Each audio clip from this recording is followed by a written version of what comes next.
Welcome to This Explainer. Today, we're stepping way back in time to explore one of the most dramatic, high-stakes origin stories ever recorded. We are looking at the very foundation of an ancient empire, the propagators of the mighty Kuru race. This isn't just your standard family tree, guys.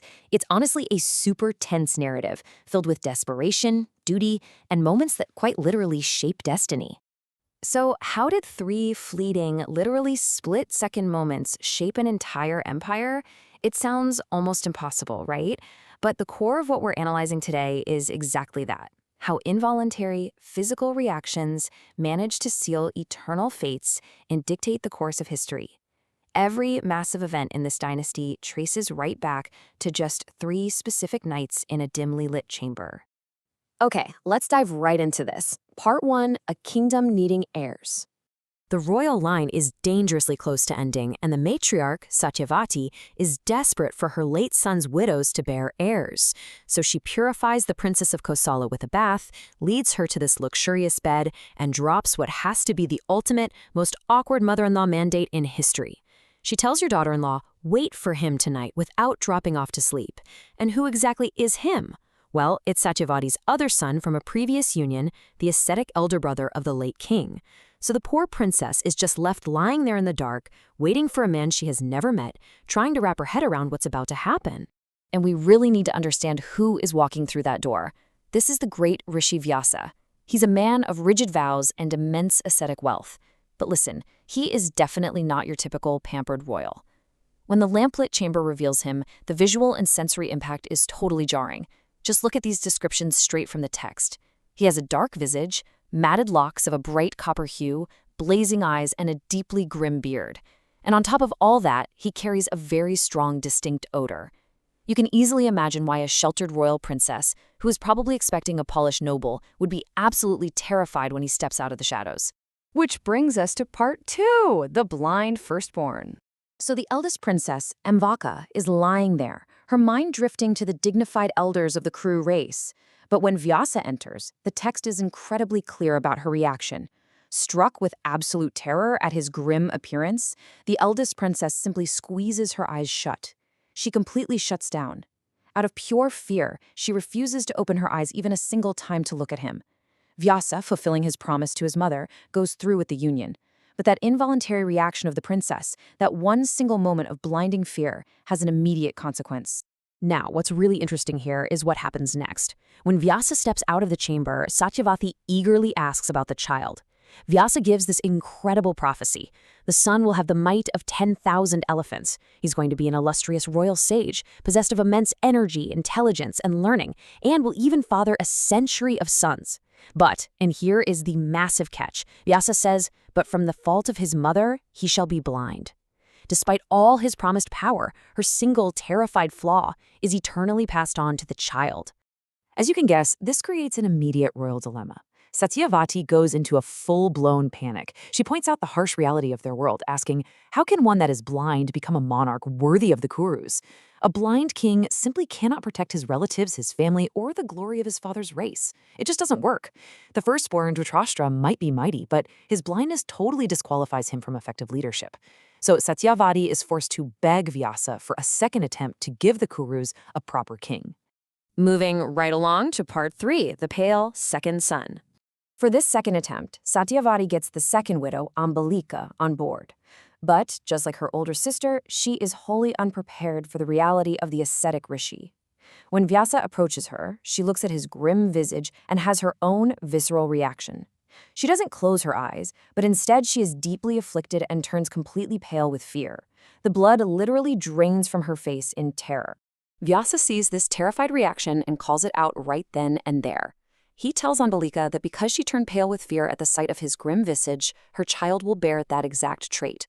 He actually names the unborn child on the spot, Pandu, which literally translates to the pale. Think about that for a second. The defining characteristic of this legendary figure is based entirely on the terrified complexion of his mother during the exact moment of his conception. And, well, the consequence comes to pass. When her time comes, Ambalika brings forth a son of pale complexion. But the text does note that the child is blazing with beauty and endued with all auspicious marks. This is the mighty Pandu, destined to become the father of those legendary archers, the Pandavas. Yet, knowing that Pandu carries this flaw of paleness, Satyavati still isn't fully satisfied. Her anxiety about the dynasty's future is still running high, and so she begs the rishi for yet another child. Let's see how this builds in part 4, the maid's virtuous child. Okay, so when the eldest widow's monthly season returns, Satyavati demands a third attempt. But the eldest princess, she has had enough. Remembering the grim visage and that strong odor of the rishi, she flat out refuses her mother-in-law's bidding out of sheer disgust. Instead, she pulls off a massive deception. She takes her own maid, decks her out in royal ornaments so she possesses the beauty of a celestial apsara, and sends the maid into the chamber in her place. But here is where the narrative shifts entirely. Unlike the terrified royalty, when Vyasa arrives, this maid rises up. She salutes him, she waits upon him respectfully, and takes her seat near him only when asked. This one simple act of genuine respect and reverence completely changes the dynamic. Vyasa, the great rishi of rigid vows, is well pleased with her behavior. There is no curse of a physical flaw here, no way. Instead, when he rises to leave, he offers a profound blessing. He says, "Amiable one, thou shalt no longer be a slave." Because she looked past his grim appearance and treated him with warmth and dignity, she earns her freedom right on the spot. And on top of that, Vyasa promises her child will be vastly fortunate, virtuous, and the foremost of all intelligent men on earth. And that is exactly what happens. The son begotten upon this suitor woman is named Vidura. Unlike his royal brothers who are plagued by ambition or physical flaws, Vidura is born free from desire and passion. He's deeply conversant with the rules of government. In fact, the text reveals he is literally the god of justice born on earth under the curse of the Rishi Mandavya. He becomes this incredible pillar of wisdom, standing in stark contrast to his royal siblings. Finally, let's tie it all together in part 5, the Kuru legacy. Vyasa informs Satyavati of the deception, and then he simply disappears. The die is cast. So the crucial point is, when we map out these interactions, it's just amazing to see how perfectly they align. Look at how these distinct moments directly map to the eternal traits of these three patriarchs. Princess Amvika closes her eyes in fear. Her son, Dhritarashtra, is born blind. Princess Ambalika turns pale with terror. Her son, Pandu, is born pale.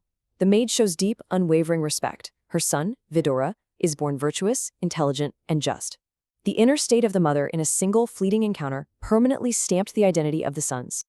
And looking at this chronologically, over these 3 distinct monthly seasons, we are watching the literal forging of a dynasty. These 3 sons, born in the field of Vichitravirya, possessing the splendor of celestial children, become the undisputed propagators of the Kuru race. This sequence of events, driven by desperation, fear, and finally respect, sets the stage for everything that follows in this epic history. And this brings us to a really powerful thought to leave you with today. If a single split-second moment of fear, disgust, or simple respect in a dark room can forge the traits of leaders and determine the fates of a massive ancient empire, how do our own small, seemingly insignificant reactions and choices shape our personal legacies? It's definitely something to chew on. Thank you so much for joining me for this explainer, and keep questioning the small moments in your own life.